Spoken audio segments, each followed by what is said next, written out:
Greetings, namaste. Welcome, friends. I'm so glad you're with us for this gathering. We'll be exploring in this talk the power of hope on the spiritual path, the power of really trusting in possibility. And to begin with a little story of a modern day Buddha who fell off the top of a high skyscraper. And as he's falling past the 10th floor window, somebody pokes their head out and says, "Are you okay?" His response is, "So far, so good." And so I start there so that we can just from the get-go, our common ground is that the awakened hope we're exploring isn't a kind of delusional optimism. Um, and just to say, this topic really drew me to, I've been reflecting on it a lot and to share, reflect together. It feels important because for many that have been in touch with me, there's a sense of flagging hope. Our pandemic continues here in the United States and very, very horrifically around the planet. And wildfires, heat waves, the dangers that are right here now of climate change, and so much societal suffering and dividedness. And also many individuals are continuing to feel the isolation from the pandemic and a real sense of uncertainty and anxiety, just feeling stuck emotionally or spiritually. So in addressing this, we'll begin with the Buddhist scriptures. This is the Buddha saying, if it were not possible to free the heart from entanglement, I would not teach you to do so. Just because it is possible to free the heart, there arises the teachings of the Dharma of liberation, offered open-handedly for the welfare of all beings. It's such a powerful statement. If it were not possible to free the heart, I would not teach you to do so. So, an essential part of the spiritual path really is this trust in possibility, this trust in our potential to awaken and be free. And this is what I consider the heart of mature hope, of spiritual hope. And that sense that there's potential will bring you to being right here listening. It'll bring you to meditation practice. It'll energetically call forth the best of you in your relationships with others and with the larger society. That sense of hope and trust is actually what allows you to manifest the fullness of who you are, of your intelligence, of your heart. So if you think on the societal level, trust in possibility is what moves us to serve the greater good. There's a Hebrew saying that I love, which is that without vision, the people perish. So hope is that sensibility, that sense of possibility that gives us resilience and it gives us the energy to manifest our best. So we'll slow down here and pause and just invite you to reflect for a few moments on your own hope quotient, how hopeful you are. You might let the attention go inward and feel your body and feel the breath. Invite yourself right here. And just listening to your own heart, your own wise heart. Do you sense your consciousness is evolving? Do you sense this possibility of increasing understanding, kindness, love? So this is the inquiry of how hopeful are you that your own life is unfolding in the ways that most deeply matter to you.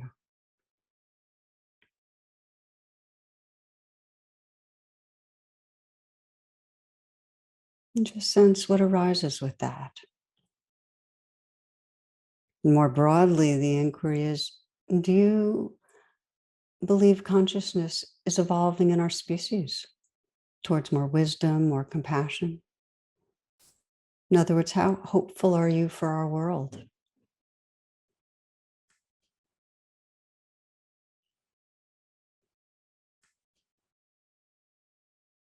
So as we continue on, of course, there's different lenses. There's an anonymous saying that the difference between an optimist and a pessimist, the optimist thinks that this is the best of all possible worlds, and the pessimist fears the optimist is right. So, and there's no question that we need to honestly face just how much fear and greed runs our behaviors. I mean, here we have these huge human brains, and we can cause profound problems, and we do cause them for life on Earth. There's another anonymous quote I thought I'd share with you that I liked. It says, 2 million years from now, scientists can generate charged conflict with claims that their species descended from us. So that's a mortal insult, you know? So for all our shadow, our species is amazingly adaptive. We've got this capacity for collaboration, for compassion, for altruism, for wonder. And there's many signs of continued evolving. I often think of it the way Desmond Tutu put it, and he leads from hope. He says, 2 steps forward, 1 step back. So as I mentioned, spiritual hope isn't optimism. It's not this optimism that things are going to work out a certain way in our world that will, meet our 2030 target for reducing greenhouse gases, or that the COVID pandemic will go away, or in our personal life that we'll, find our soulmate or get pregnant. And these wants are totally natural. And we need to allow them to arise, hold them with mindfulness and compassion. But when these very particularly targeted wants tighten into expectation or grasping that we have to have it happen to be happy or okay, or when these kind of wants are actually delusion and they prevent us from facing a truth that we need to face, they cause suffering. They actually obscure mature hope. Okay, so what defines mature hope? When you are living with spiritual hope for yourself or for the world, you have an aspiration to fulfill potential. So the aspiration is based on seeds that are already here. Let's say the seeds of creativity and love that are inside you. Your aspiration is to manifest, to fulfill. And of course, with that comes a sense that that's possible. As the Buddha taught, it's possible to free our heart and mind. So that's the first element of spiritual hope, this sense of aspiration of what's possible. And the second is that there's a willingness to put energy toward that goal. Say, to draw or write more, or meditate more, or if there's hope for the world, to offer your voice, to offer your money or energy, or whatever it is that will serve the causes that call you.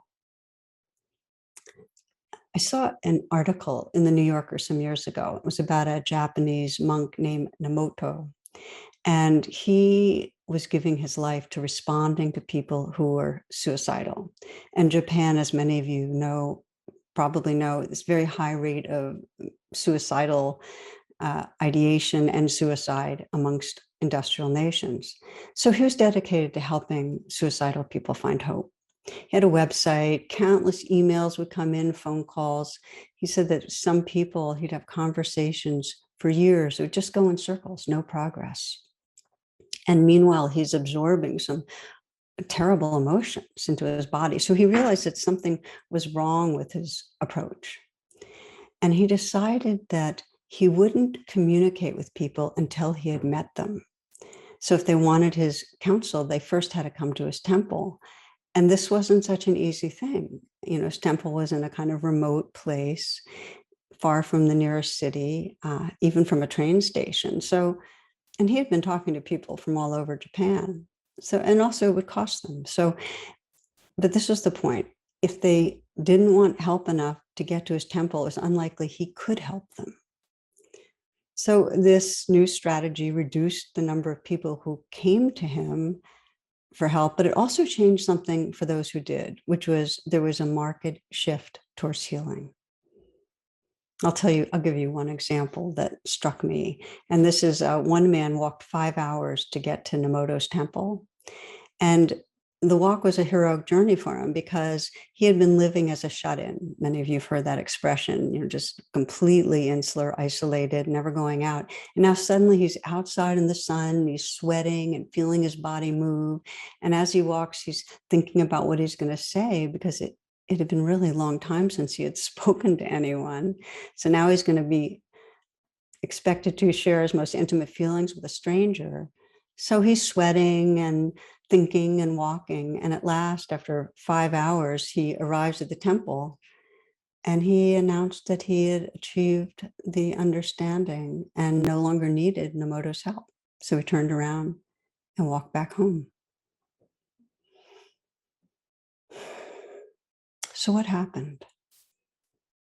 He had the elements of spiritual hope. Nemoto's teachings had already kind of nurtured an aspiration that healing's possible. And he energetically got behind that aspiration. He actually put out, and that reconnected him with an embodied sense of his potential in a very immediate and powerful way.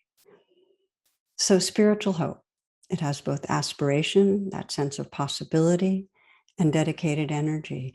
And really underneath it is a trust in life, a trust in the goodness of this unfolding life, this unfolding reality, trust that you belong to reality and that it's basically okay. This spiritual trust, the teacher Hamid Ali calls holy hope.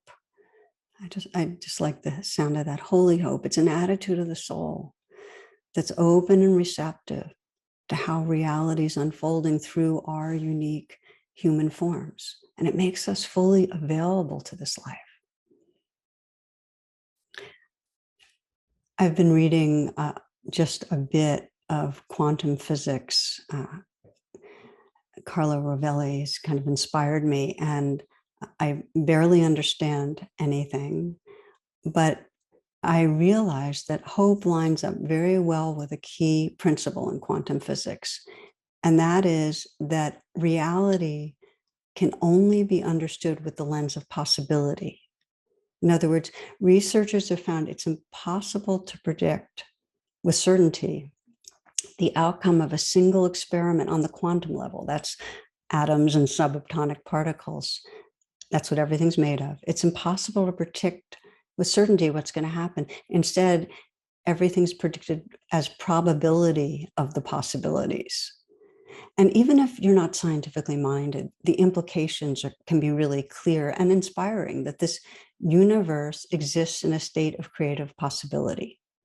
You exist in a state of creative possibility. And aligning with that truth, that there's unbelievable possibility, makes you available. And when you nurture your hope and trust, it actually influences what manifests in a positive way.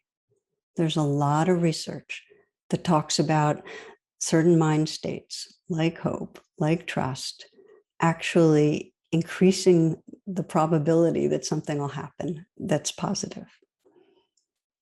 If you feel hopeful about the possibility of being close with others when you meet them, it's more likely, and on it goes. I have found that I'm pragmatic about hope. And what I mean by that is that no matter what's going on, whether it's a personal challenge or feeling despairing about what's happening in our society or the suffering of our earth, no matter what's going on, it's useful to find my way to feeling hopeful, to being open to possibility, because I've become more resilient. I get more engaged. I feel more alive. There's more well-being. So it's kind of a pragmatism that hopefulness works. Okay, so we're going to look at what cultivates mature hope, holy hope. And the good news, of course, is that it can be developed. There's hope for hope. And we begin by just looking at what the basic challenge is to hope, what undermines it. And what undermines it is that the more that you feel separate, the more you feel cut off and not belonging, the more you'll be filled with fear and mistrust and cut off from a sense of possibility. And the hope research, and there's this growing body of hope research, it shows that the hope and trust levels are diminished.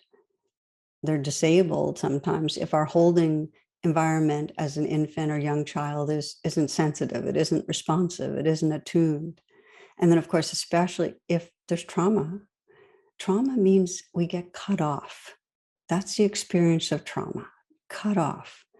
Our system's overwhelmed, there's powerlessness, there's no efficacy or power to control anything. So it ends up in learned helplessness and hopelessness. Now, to different degrees, when there's wounds, when there's severed belonging, what happens is the survival brain takes over and the body gets tight and defended and the heart armored and the mind closes. So instead of possibility, being open to possibility, there's really a tracking for what's going to go wrong. It's that negativity bias.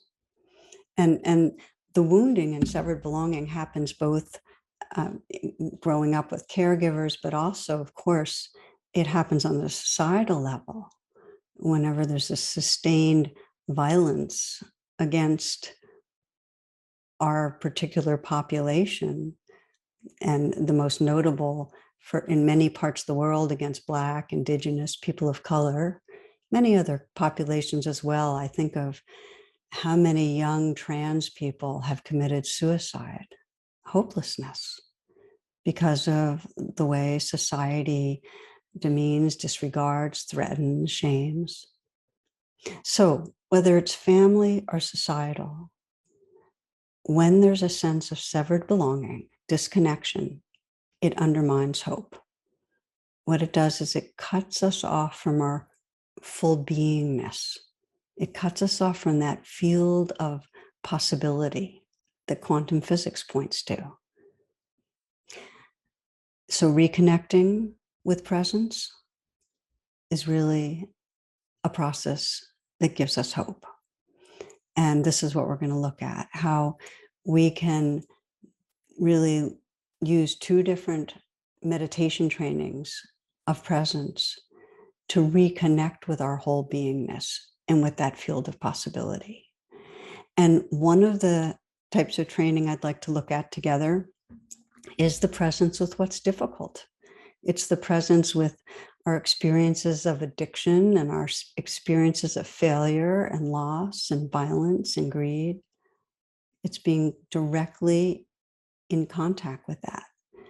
And the second pathway of presence that actually opens us to possibility is presence with goodness, with whatever we witness in ourselves and others in the natural world that brings up a sense of beauty, awe, appreciation. Now, you might be thinking that I get how that second pathway would make us hopeful, but how come presence with suffering can land us up hopeful? So we'll start there. I'll do it by example that I was doing a kind of Zoom call with a middle-aged woman from the West Coast a few weeks ago, and she was very trapped in personal feelings of failure. Her consulting business was flat, and she wasn't going to the gym because of the resurgence of COVID fears, and so not exercising and feeling overweight and feeling lonely. And the looping her body and mind was doing was that the future is going to be more of the same, and a sense of hopelessness. So we did RAIN together, recognize, allow, investigate, nurture, which is a way we can bring presence to the painful entanglements. And the recognizing was, okay, anxious and alone. The allowing, let it be there. And when she started investigating, she could feel in her body this fear and this belief that she was isolated and that no one would ever really be there with her. She would just always be alone. And it was a very young place. And so then she began to investigate, in some way inquiring of that young place, what do you really need? And she felt that young part of her just endlessly crying. It's just this crying place. And the message was, I need to feel someone's there, someone's caring. So I asked her, and I often do this, I said, well, what does the most wise, loving part of you wish for her? So this is getting towards aspiration now. And she said to let her know, I'm here, you're here, caring is here. And so for the nurturing, she began a kind of metta or loving kindness practice. We were just repeating phrases of love, saying, may you feel held in loving kindness, filled with loving kindness. May you be safe. May you be happy. And just saying them over and over again. For a few minutes, we just sat there and she was whispering to herself, really. Because whispering it out loud sometimes, this is a trick, but with metta or loving kindness, when you whisper the phrases, it can actually go in deeper sometimes. And I asked her how she was doing after a few minutes. And she said, caring feels good. Caring feels good. And I had her open to that sense. And it really was a sense of a caring presence that she belonged to and I belonged to, and that she was reconnecting with. And along with feeling connected to caring presence, opened up a sense of possibility. And here's why. Presence links us to possibility. Maybe not right away, because our presence is in degrees. Sometimes we're present with something, but there's judgment, or we're present, but we're not fully in our body. But when there's full presence, we're reconnected with that field of possibility. Life is unfolding and there's a creativity to it. And so she felt more alive. And as it turned out, she kind of committed to some pieces of self-care that were important to replacing the gym with biking, and actually doing an online workshop or training that she was really fascinated by and would connect her with others. So again, mature hope, reconnecting with our aspiration for her, may I be held in loving kindness, and an energy towards that for her active self-care. So the presence with pain is a gateway to hope. We're being with what's real. I'll give you a different kind of example. In this one, and this story is in True Refuge, my book, True Refuge. It really stayed with me. Woman was caring for her dying husband, and she was really filled with fear. And her fear was that she would not be the person he needed at this crucial transition. And she focused her intention on doing a good job. She wanted to do it right and not make mistakes.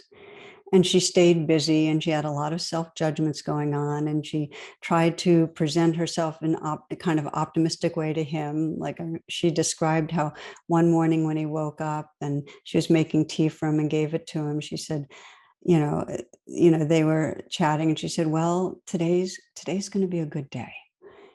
And she could immediately feel him shutting down. There was this immediate distance, and it was really jarring. And what it told her was she needed to be real. So something shifted, and she began bringing presence to what was there. And what she felt was first that fear of letting him down. And as she opened to that, underneath that, she felt her grieving about losing him. And as she opened to that, underneath that, right in the heart of that, she felt her deep love for him. And that loving gave her a sense of what she belonged to. It opened up presence into loving presence. And her aspiration shifted. instead of the intention to do a good job, her aspiration was just love him well. And it was quite beautiful as she described it. She wrote to me afterwards. She said that she kind of was intuitive about it, that she kind of knew when to sing softly and when to be silent and when to massage him and when to just be with him. And she said, he's gone, but that field of loving presence is always with me.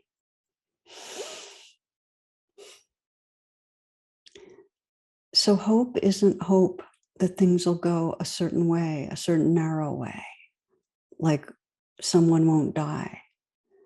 Hope is hope for what is really our potential, which is timeless love, an awake heart. Okay, so that's the first pathway to hope, which is being with what's difficult. The second pathway is direct presence with goodness. And by that, I mean with any experience we have of beauty or kindness or compassion, awe, of deep aspiration, to intentionally turn attention to these dimensions of reality because we tend not to attend to them. You know, our survival brain is busy worrying and looking for problems to solve. So, how do we do that? Well, one way that many of you are aware of now is if you do a gratitude practice daily, you'll become more hopeful. So many studies now, less depression, more hope. It really opens up a sense of possibility. And there are two different ways. I mean, there are many ways of doing gratitude practice, but you can lump them into two ways. One is formal, where you have a particular time that you're on purpose paying attention to what you're grateful for, and you might write it down, or you might email it to somebody if you have a gratitude partner and share it. Reflect on that. The other, and I want to just emphasize this a little, is an informal gratitude practice where when anything positive arises spontaneously, a feeling of love or gratitude or aliveness, that you pause in those moments and consciously savor it. Get familiar with it. The reason? For positive states like hope and love and gratitude to really become states that are turning into traits, that they really stay with us, they become part of us, we need to spend time with them. We need to get familiar with them. Um, I'll give you an example from just this morning. I mentioned I was on Cape Cod, which is we're by the sea.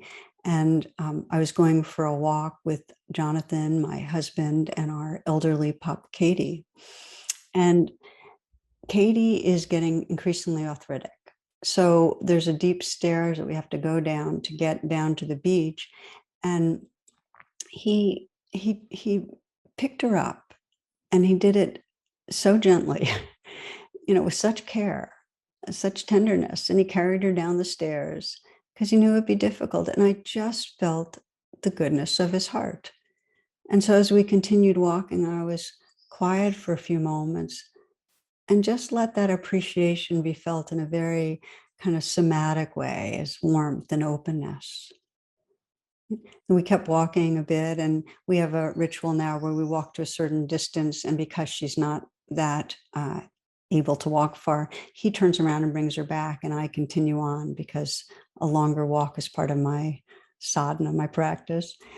And so I was walking on, and it was really, quiet around me with just the wash of the waves, and the sound was just so beautiful to me. And again, it was like, okay, beauty, listening, just sensing the wash of the waves, and with that, a spaciousness and open-heartedness. We tend to race by things, and to install them, again, this is the techno language in our implicit memory, we need to pause and savor. It's said that if you just pause for 15 seconds or maybe take 3 deep breaths, take in the goodness. That nourishes hope. So presence with goodness includes savoring stories of hope, stories of inspiration, We need to trade them around. Most are familiar with Jane Goodall, the 87 years old primatologist, anthropologist, social activist, one of my great heroes. Well, she had an interview in the New York Times Magazine last week, and I recently read her soon to be published book. It's called The Book of Hope, and I'm participating in a summit on hope that's organized around her inspiration. Through the decades of her life, she's been witness to the horrors of World War II and countless incidents of cruelty to non-humans and humans. You know, she's seen icebergs melting in Greenland. She's traveled all over. The water pouring out of places where Inuit elders told her it never used to melt.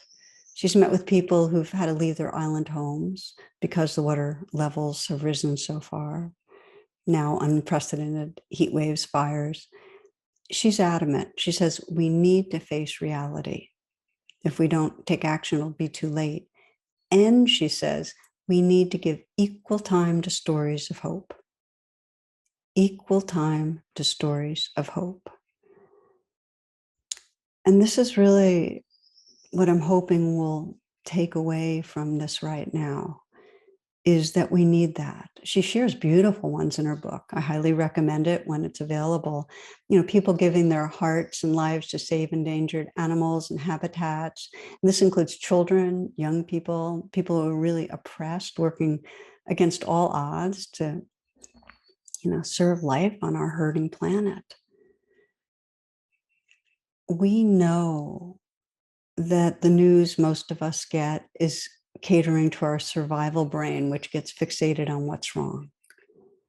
And there's often very little to remind us of the nobility of the human spirit. And yet that nobility is expressed daily in small ways and in huge ways around the planet.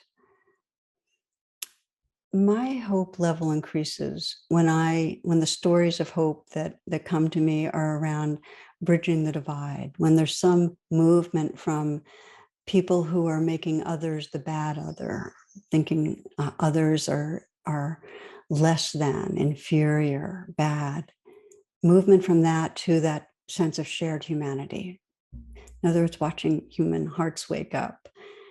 And I'd like to share inspiration that I got from two different documentaries. Both of them featured CNN commentator Van Jones, who's a social justice activist and more.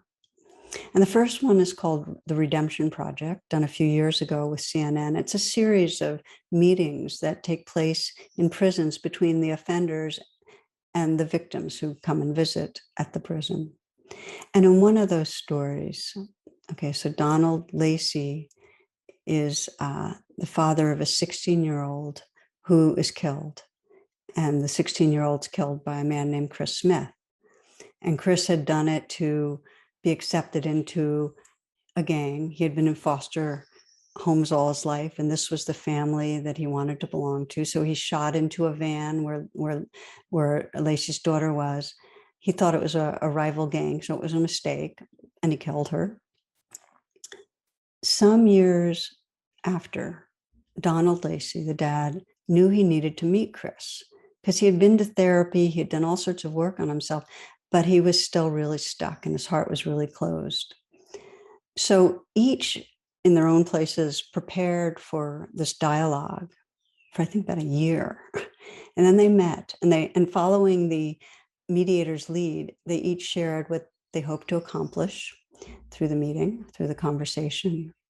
And as they both choked back tears, Donald Lacey said 3 words that really transformed both of their lives. I forgive you. Chris was in shock. He said this. He said, it was almost like I didn't hear it. It's like he had to say it a couple of times for it to really register. And just to give you a little follow-up, 6 months after that meeting, Chris was paroled. And Lacey had actually told the California courts that he was in favor of Smith's release. And now Chris is working towards a degree in psychology, and his goal is to become a marriage and family therapist with a focus on single parent mothers and their children. So that gives me hope.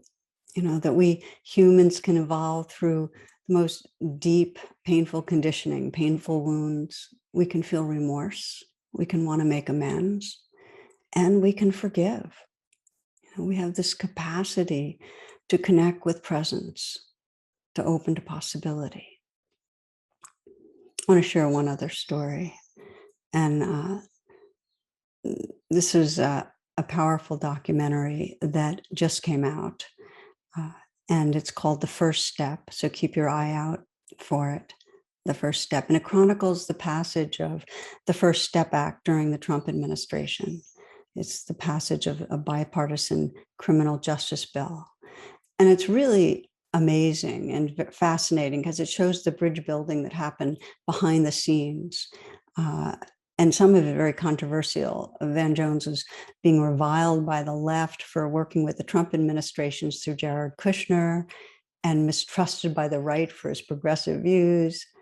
But let me tell you what most riveted me in this, and it was kind of an ongoing theme for much of it, was this bringing together of two dramatically different groups of community activists. Van brought together a group of Black people from South LA who were fighting heroin addiction, and a group of white people from West Virginia fighting opiate addiction.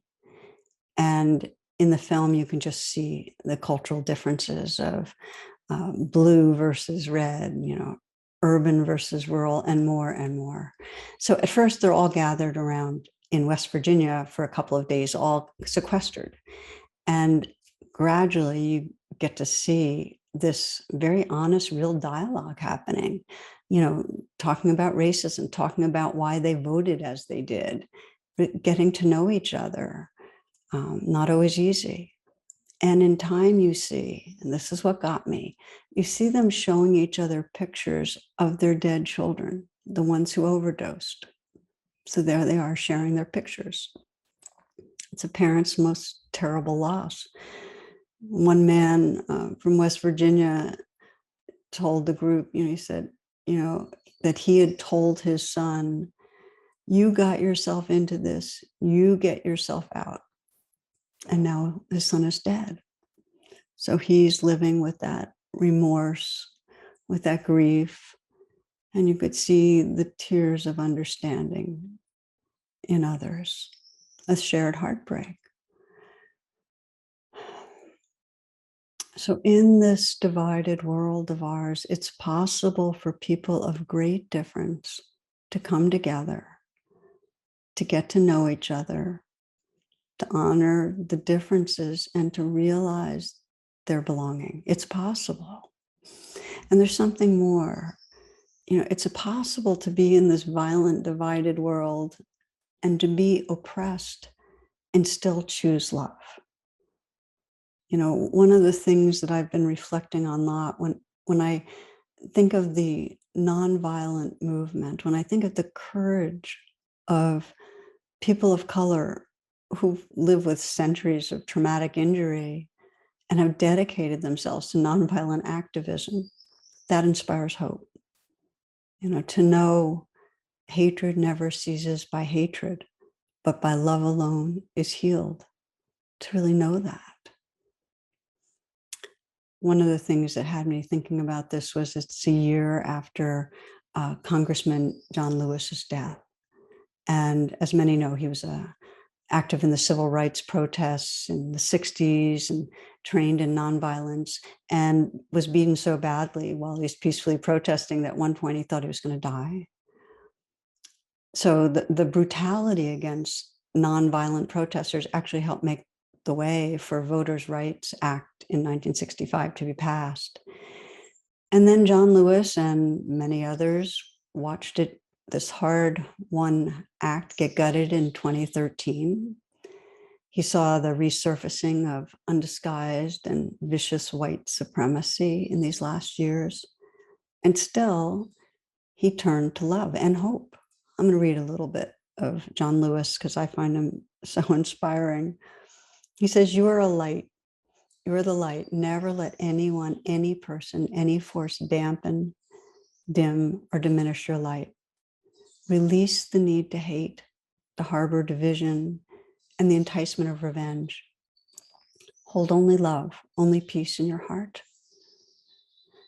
Do not get lost in a sea of despair. Be hopeful, be optimistic. Our struggle is not the struggle of a day, a week, a month, or a year.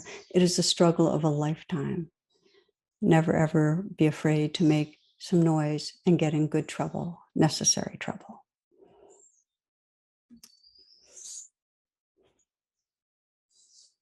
So, yes, to 2 steps forward, 1 step back. And we need the long view. We need to know its generations. And in looking at our own lives, we need to be patient and present with the persistence of our fears and self-doubts. And also to know our path to freedom is presence. And to know that our hope will be nourished every time we truly connect with what we care about. Remember, without vision, the people perish. It doesn't matter whether we know the outcome. Our only obligation, if we love life, is to hold a vision and take a step. We need a vision of what's possible in our world. We need a vision of people sharing their pain as those in West Virginia did and finding their heart connection. We need to know that kind of compassion between people's possible, that kind of collaborating, working together is possible. In our personal lives, we need vision. We need to remember the qualities of heart and awareness that we want to manifest. Barbara Kingsolver writes this: here's what I've decided. The very least you can do in your life is figure out what you hope for. And the most you can do is live inside that hope. Not admire it from a distance, but live right inside it, under its roof. What I want is so simple, I almost can't say it. Elementary kindness.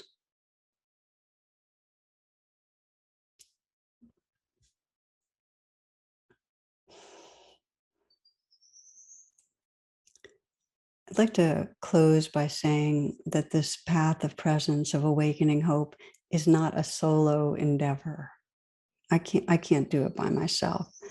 I need to be with others, both share what I'm in pain about, also share where I'm hopeful. And I need to hear that from others. We're not alone. You can trust that as you're listening right now, there are many, many other beings, countless beings who care, who weep for our world, who deeply want to bridge the separations, who want to end racism, want to end all forms of violence and oppression, and who want to care, desperately want to bring to our larger body of this earth our care. Those who, like you, love life. We need to trust. There's a basic flow of love and intelligence that flows through all of us. It's easily blocked by fear and doubt. Yet as we cultivate presence and cultivate hope, we increasingly get aligned with an awake heart. So this is possible for us, for our species. Again, the Buddha. If it were not possible to free the heart from entanglement, I would not teach you to do so. Okay, let's practice a bit. This practice is called Cultivating Spiritual Hope. Take a moment, if you'd like, to adjust how you're sitting. Be comfortable, be alert.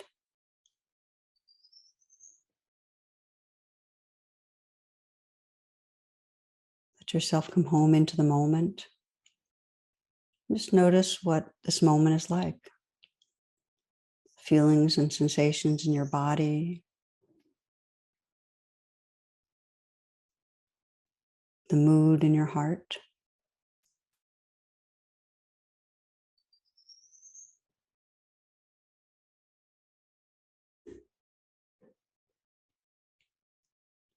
And begin listening to your heart, really calling on the most sincere heart space, wondering in this moment, what is my aspiration? What's my aspiration for my own heart and consciousness? And for some, it's helpful to sense, if you're at the end of your life looking back, what most matters.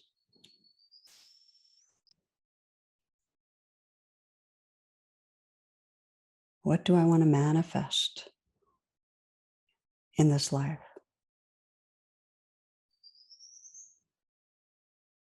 Who do I want to be in relating to others? How do I want to be?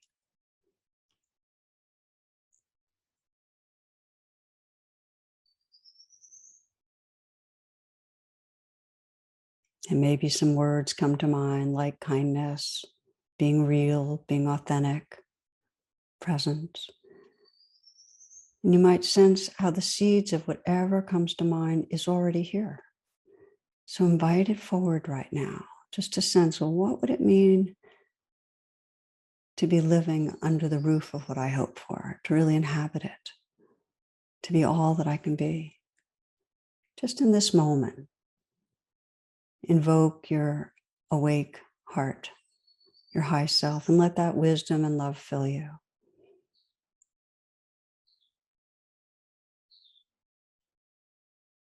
Let yourself fully inhabit who you aspire to be.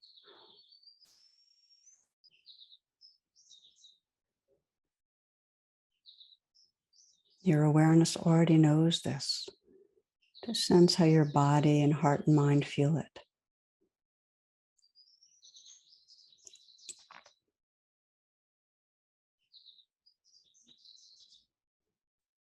The most you can do is live inside that hope, not admire it from a distance, but live right in it, under its roof. What I want is so simple, I almost can't say it. Elementary kindness. It's already here. Live inside it. And as you feel the potential of who you are, just notice what it's like to open to the attitude of hopefulness, that this can manifest more and more.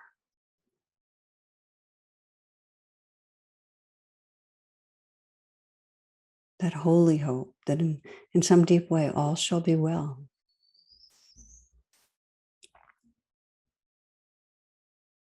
And you might sense what would be a natural way to dedicate energy towards what you hope for in your own unfolding. What would nourish your evolution?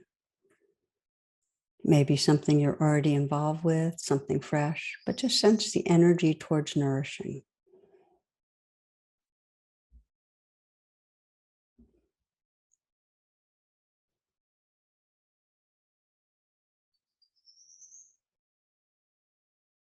This is tapping into the field of possibility, the awake heart. And you can widen the field now in what you're attending to and sense, well, what is your wish for our world? What's your vision?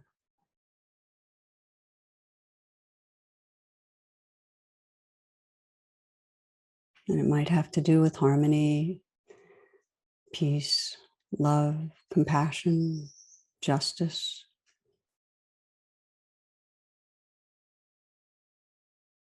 And bring to mind wherever you sense the seeds of what you wish for, the witnessing of goodness in different people and groups of people, the acts of kindness, the dedication, the stories of hope.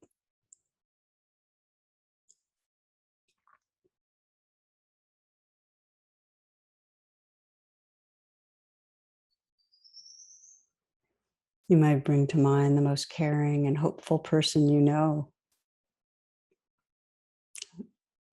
hopeful in a wise, deep way. And just commingle with that person.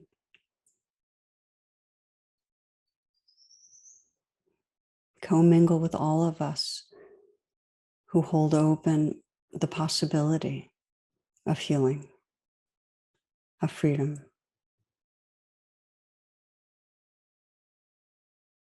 And if there's some way of dedicating your energy that resonates to helping to manifest this vision of what's possible for our world.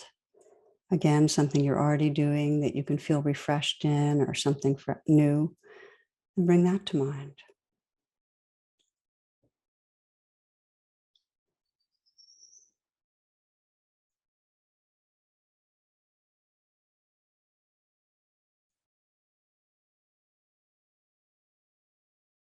Feeling the heart space that's here. May all beings remember the depth of our longing for full awareness, for love, for aliveness. May we trust the heart and consciousness that is always already here. May we live from the fullness and depth of who we are, from that love, from that awareness.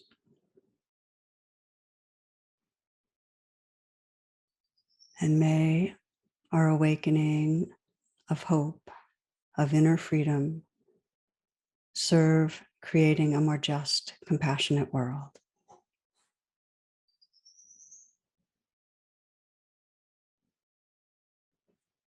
Namaste, friends.